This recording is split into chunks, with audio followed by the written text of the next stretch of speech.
Le journal de Tom Jedusor caché à Poudlard, Dobby prévient Harry Potter des dangers, la destruction de la prophétie au département des mystères et le mensonge de Narcissa pour sauver Harry dans la forêt interdite. Serait-ce la preuve que les Malfoy étaient infiltrés depuis le début, agissant dans l'ombre contre Voldemort?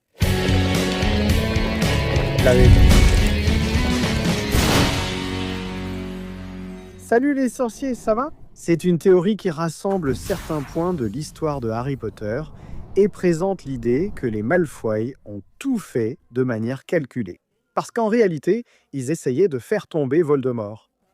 D'après la théorie, tout commence lorsque Lucius Malfoy place le journal de Tom Jedusor dans le chaudron de Ginny pour que l'artefact soit emmené à Poudlard. L'objectif semblait être de faire revenir Voldemort, mais en réalité, Lucius savait que le journal était un Horcrux et il l'a placé dans le but que l'objet soit détruit. Un autre élément sur lequel la théorie s'appuie est que Dobby, l'elfe de maison, essaie de protéger Harry cette même année. Et il aurait pu empêcher plusieurs événements facilement, mais il ne l'a pas fait. Donc Dobby était là dans le seul but de s'assurer que Harry survive, parce que la survie de Harry a toujours signifié la chute de Voldemort. La théorie met en avant la bataille du département des mystères, où, dans l'ordre du Phénix, Lucius mène les Mange-Morts. La mission était d'obtenir la prophétie en piégeant Harry. Mais lorsque Lucius l'obtient enfin, il la laisse tomber. Ainsi, la seule chance de Voldemort de vaincre Harry disparaît. Selon la théorie, ce serait dû à un accident ou au sabotage de Lucius. La théorie suggère que Narcissa n'a pas fait le serment inviolable pour Drago, mais pour protéger Severus, car cela offrait à Severus une excuse idéale pour rester agent double sans éveiller les soupçons de Voldemort et rester infiltré jusqu'à la fin. Tu crois que c'est fini, mais non. La théorie dit que dans la tour d'astronomie, Drago désarme Dumbledore et devient, sans le savoir, maître de la baguette de Suro. Ensuite, quand Harry bat Drago, la baguette passe à Harry, sans que Voldemort ne s'en rende compte. Ainsi, le destin de la deuxième théorie, la plus grande arme des ténèbres, finit entre les mains du seul qui pouvait vaincre Voldemort, en l'occurrence Harry. Et un autre point que la théorie utilise aussi, c'est que dans le manoir Malfoy, Drago refuse de reconnaître le visage de Harry. Tu vois, il refuse de dire que c'était vraiment Harry quand il est capturé. Et il est là avec le visage défiguré à cause du sort lancé par Hermione, utilisé exprès pour qu'il ne reconnaisse pas Harry. Le point final de la théorie correspond au moment où, dans la forêt, Narcissa confirme la mort de Harry. Quand Voldemort l'attaque avec le sort de la mort, elle ment malgré le fait qu'il soit vivant, déclenchant ainsi la chute de Voldemort, où il finit par baisser sa garde, pensant que Harry était parti pour de bon, et donnant ainsi le coup d'envoi à la bataille finale. Et là, la théorie boucle la boucle en disant qu'après avoir accompli leur mission, les Malfoy s'en vont tout simplement. Ils quittent en Poudlard à ce moment-là et quittent le château alors que Voldemort est là pendant la bataille finale.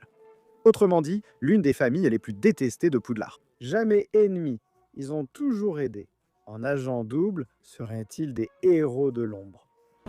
Mon ami, je dois te dire que si tu as écouté jusqu'ici et que tu es d'accord, ne serait-ce qu'un peu avec cette théorie, dis-le, sans vouloir t'offenser. Mais bon, je n'ai pas besoin de dire combien de fois on m'a envoyé cette théorie en message privé sur Instagram, en me demandant de réagir, d'en parler, de commenter. Je suis vraiment content quand vous m'envoyez ces théories folles, car vous voulez mon avis. Franchement, je trouve ça super cool. Parce que ça montre que j'ai construit une communauté vraiment géniale, très sympa ici, qui franchement veut entendre ce que j'ai à dire. Alors merci pour la confiance, merci pour l'affection que vous me portez quand il s'agit de Harry Potter. Maintenant, concernant la théorie en elle-même, allons-y, tout le respect à celui qui l'a faite, d'accord? Ici, je parle uniquement de la théorie, pas de la personne qui l'a créée, que je ne connais d'ailleurs pas. Rien, absolument rien contre, mais la théorie est très faible. D'abord, ce genre de théorie qui, d'une certaine manière, enlève le poids des actions des personnages. Pour moi, elles sont très mauvaises. Dès le départ, tu sais, les Malfoy, ils étaient des crétins, des gens pleins de préjugés, parce qu'ils l'étaient, ils n'étaient pas... Et en plus, la théorie enlève aussi le poids des actions d'autres personnages. Vous allez mieux comprendre. Ce que je dis tout au long de mon explication sur pourquoi, à mon avis, la théorie est faible, je veux en parler point par point. Allons-y! Lucius Malfoy a donné le journal en sachant que c'était un Horcrux pour qu'il soit détruit intentionnellement. Tout d'abord, Lucius n'avait aucune idée que le journal était un Horcrux, et ça c'est officiel, d'accord? Quand une information officielle fait partie de l'histoire, il n'y a pas lieu de théoriser. C'est officiel. Point. C'est fini, c'est officiel et point final. Lucius ne savait pas que c'était un Horcrux. Point. Et allons-y, Lucius. Il reçoit le journal de Voldemort durant la première guerre des sorciers, sachant qu'il s'agit d'un artefact ensorcelé par Voldemort. Il sait seulement que l'artefact sert à rouvrir la chambre des secrets et chasser les nés moldus de Poudlard, rien de plus. Mais comme cela n'a jamais eu lieu, Voldemort est tombé et le journal est resté à Lucius. Mais Lucius n'a jamais, au grand jamais, soupçonné qu'il y avait un morceau de l'âme de Voldemort dans ce journal. Et tu peux être sûr que s'il avait su qu'il y avait un morceau de l'âme de Voldemort, jamais, jamais il n'aurait laissé le journal comme ça. Tu vois, il n'aurait jamais mis le journal à la merci de n'importe qui. Jamais il n'aurait pris à la légère un fragment de l'âme de Voldemort par peur de lui. Alors pourquoi a-t-il mis le journal dans le chaudron de Ginny? C'était soudain, mais pas un hasard. L'an dernier, Voldemort, introduit à Poudlard par Quirrell, avait failli obtenir la pierre philosophale. Le ministère est resté en alerte et les personnes liées au passé de Voldemort, comme lors de la première guerre des sorciers, ont de nouveau été enquêtées. En plus de cela, Arthur Weasley a créé quelques lois pour protéger les Moldus, et Lucius n'a pas du tout apprécié cela. Ainsi, pour ces raisons, le journal est placé dans le chaudron de Ginny. D'abord, pour se débarrasser d'un objet pouvant l'incriminer, car d'anciens noms liés à Voldemort faisaient de l'objet d'une enquête. On voit la scène de Lucius Malfoy dans le film, mais elle a été supprimée alors qu'elle est dans le livre. Il va chez Barjow et Burke pour vendre des objets, car le ministère perquisitionnait les maisons et il risquait des ennuis. Il devait faire en sorte que la chambre des secrets soit vraiment ouverte et que des nés moldus soient en tués. Troisièmement, accuser la fille de l'auteur de la loi protégeant les moldus d'avoir tué des moldus et attribuer ce crime à Ginny. Ou bien parce que si elle avait le journal, elle serait possédée, elle ouvrirait la chambre des secrets. Donc, imagine, il voulait tuer 3 oiseaux d'un coup, ce n'était même pas 2, c'était 3. Ce point de la théorie est défaillant non seulement pour ses raisons et les éléments officiels, mais aussi parce que Lucius était sûr que Voldemort était mort. De plus, s'il avait voulu détruire le journal, il l'aurait fait lors de la chute de Voldemort pendant la Première Guerre. Sorcière, alors pourquoi un mange-mort chevronné miserait-il sur le hasard d'une fillette de 11 ans? Détruire le journal car la théorie affirme qu'il voulait sa destruction, mais comment aurait-il pu le prévoir, tu comprends? C'est laisser beaucoup de choses au hasard, mec, vraiment au hasard. Ça n'a pas de sens. Le deuxième point, c'est que Dobby ait été envoyé pour protéger Harry. Apparemment, l'auteur de la théorie n'a pas saisi que Dobby était un elfe de maison particulier. Un elfe de maison lassé de l'oppression, révolutionnaire, prêt à lutter pour ses droits face aux sorciers. On dirait que la personne n'a pas compris ça. Faire de Dobby quelqu'un qui obéit aux ordres enlève complètement le poids du personnage. Tu annules complètement le personnage, parce que Dobby est un elfe révolutionnaire. Il veut être payé, avoir de meilleures conditions, être libre et ne plus être opprimé par les sorciers. Tellement qu'il a tout ce lavage de cerveau de se punir, de se châtier quand il ne suit pas les ordres de ses maîtres. C'était une habitude profondément ancrée chez les elfes de maison. Mais cette fois, il n'obéissait à personne pour protéger Harry. Et tu vois aussi que la théorie est très vague, parce que en fait... Dobby aurait pu empêcher beaucoup de choses, mais il les laisse arriver. Mais la théorie ne précise pas quoi empêcher. Une bonne théorie explique clairement la raison et la structure. La théorie ne précise pas ce que Dobby aurait pu empêcher, car beaucoup d'événements sont causés par lui-même. Fermer le passage de Harry pour Poudlard, essayer de blesser Harry là pour qu'il parte de Poudlard, ces choses-là, il essaye, il les organise, n'est-ce pas? Il lance le sort pour que la faute retombe sur Harry, pour que Harry ne retourne pas à l'école. Donc qu'est-ce que ça veut dire, Dobby empêcher Harry, attacher Harry à la maison? Non, n'est-ce pas? Il n'allait pas faire ça, ce truc de Dobby. Pourquoi Dobby ne l'a-t-il pas empêché? Il met ses affirmations au même niveau. Pourquoi Voldemort n'a-t-il pas jeté Harry bébé par la fenêtre au lieu d'utiliser Avada Kedavra? C'est la même chose, c'est le même niveau d'argument. Donc cette affirmation que Dobby aurait pu empêcher, ça me paraît pareil, tu vois. Et ça enlève aussi tout le poids du personnage, ça détruit complètement sa construction. Imagine, il va défendre Harry juste parce que Lucius lui a demandé de faire ça. Il ne voulait pas le faire lui-même, ni par lassitude de l'oppression, ni pour l'empêcher. Que des élèves nés moldus soient tués n'a aucun sens. Mais le pire, c'est cette prophétie au département des mystères, et Lucius qui la laisse se briser, sabotage ou non. D'abord, l'incapacité de Lucius, une incapacité totale, d'accord. Et je ne sais pas si la personne qui a fait cette théorie s'en souvient, mais dans le livre, ce n'est pas Lucius. Celui qui brise la prophétie, c'est Neville. C'est Neville qui brise la prophétie. Il subit un sortilège de jambes molles et il donne un coup de pied à la prophétie dans la main de Harry, qui tombe et se casse. Ce n'est pas Lucius Malfoy qui l'a fait tomber, donc ça n'a pas de sens. Je n'ai plus besoin d'en parler. Passons maintenant à la théorie. Qui dit que Narcissa fait le serment inviolable pour protéger Severus, pas Drago? Cela enlève aussi tout le poids et le fardeau de Narcissa. Amour maternel, inquiétude d'une mère affrontant le Seigneur des Ténèbres pour protéger son fils. Cette histoire insiste toujours sur ce point. De l'amour, de l'amour, de l'amour, du pouvoir que l'amour a. Regarde ce pouvoir.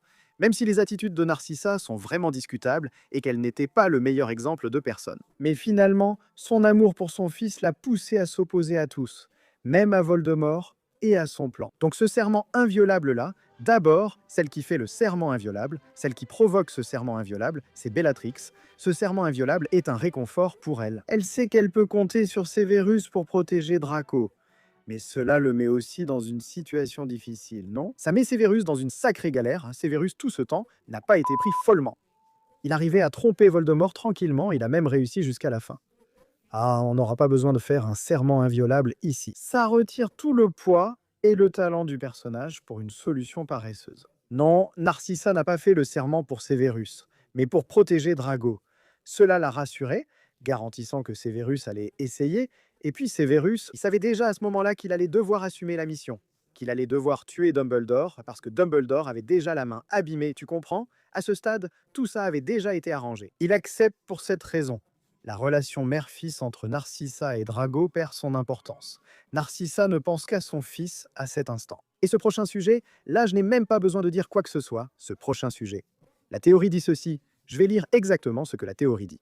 Dans la tour d'astronomie, Drago désarme Dumbledore et devient maître de la baguette de Suro. Plus tard, Harry bat Drago et hérite de la baguette. Voldemort l'ignorant, la plus grande arme des ténèbres finit entre les mains de Harry, seul capable de le vaincre. La théorie décrit simplement les faits, mais l'argument avancé pour la soutenir est que les Malfoy agissaient de manière calculée. Dans la théorie, Drago désarme sans le savoir et devient maître de la baguette. Tu vois, ça n'a pas de sens, ça n'a aucun sens. En fait, la personne qui a créé la théorie prend un fait qui s'est vraiment produit. Drago a désarmé, il est devenu le maître de la baguette de Suro sans le savoir. Ensuite, Harry désarme Drago et devient le maître de la baguette de Suro. Ce n'est pas une théorie, c'est ce qui se passe. Dire que c'était intentionnel, mais préciser que Drago ne savait pas, tu vois. Sauf si j'ai mal compris, mais c'est comme ça que je le vois. Et là aussi, on en arrive au point où Drago ne veut pas reconnaître Harry. Vraiment Drago, ça arrive. Drago ne veut pas le reconnaître, il ne veut pas dire que c'est Harry. Là, ce n'était pas parce qu'il voulait vaincre Voldemort ou parce que, oh, c'était pour Harry. Il ne voulait pas que Voldemort réussisse car il ressentait personnellement ce que signifiait son régime, souffrant lui-même avec sa famille. Il n'y avait plus de raison de se plaindre. Même les Malfoy récoltaient ce qu'ils avaient semé, non? S'ils n'avaient pas échoué dans leur mission. Ils restaient au sommet et seraient les lèche-bottes de Voldemort, mais comme ce n'était pas le cas, ils étaient là. Voilà, ils ont pris. Ce n'est pas suffisant, donc Draco agit par peur. Il craint les conséquences. C'est pourquoi il ne dénonce pas Harry. Draco ressent peut-être alors un vrai regret pour tout cela. Je ne dirais pas non, c'est très probable, mais c'était surtout pour sa famille, pas pour Harry. Et la théorie concerne bien le mensonge, non? De Narcissa Malfoy, Jack, elle a menti pour que Voldemort soit vaincu. Mon frère, je vais te lire l'extrait du livre, dit Voldemort. Un coup de feu retentit, suivi d'un cri de douleur. Isaminio, dis-moi s'il est mort. Des mains plus légères qu'il pensait touchèrent son visage, soulevèrent ses paupières, glissaient sous sa chemise, sentirant son cœur. Il entendait la respiration rapide de la femme. Ses longs cheveux lui chatouillaient le visage. Harry savait qu'elle entendait le rythme de la vie battre contre ses côtes. Drago est vivant au château. Le murmure était à peine audible. Ses lèvres étaient à quelques centimètres de son oreille, sa tête si penchée que sa chevelure protégeait son visage des spectateurs. « Il y est », murmura-t-il. Harry sentit la main sur sa poitrine se crisper, les ongles le piquaient, puis elle se retira. « Santara est mort !» annonça Narcissa Malfoy au mange-mort. Ils crièrent alors, hurlant de triomphe et frappant. Les pieds au sol, Harry aperçut des éclairs rouges et argentés s'élever, célébrant, tout en feignant la mort. Il comprit Narcissa, il savait qu'elle faisait attention, Narcissa savait que la seule façon de lui permettre d'entrer à Poudlard et de chercher son fils était de faire partie de l'armée des conquérants. Cette partie-là détruit déjà la théorie. Elle ne se souciait plus de savoir si Voldemort allait gagner ou non. Ici, c'est le livre lui-même qui le dit. Narcissa se moquait de Voldemort. Elle voulait juste retrouver son fils et savait que c'était le seul moyen sans risquer d'être tuée par Voldemort. En mentant en disant « Il est vraiment mort, hein, tu as réussi, tu l'as tué ».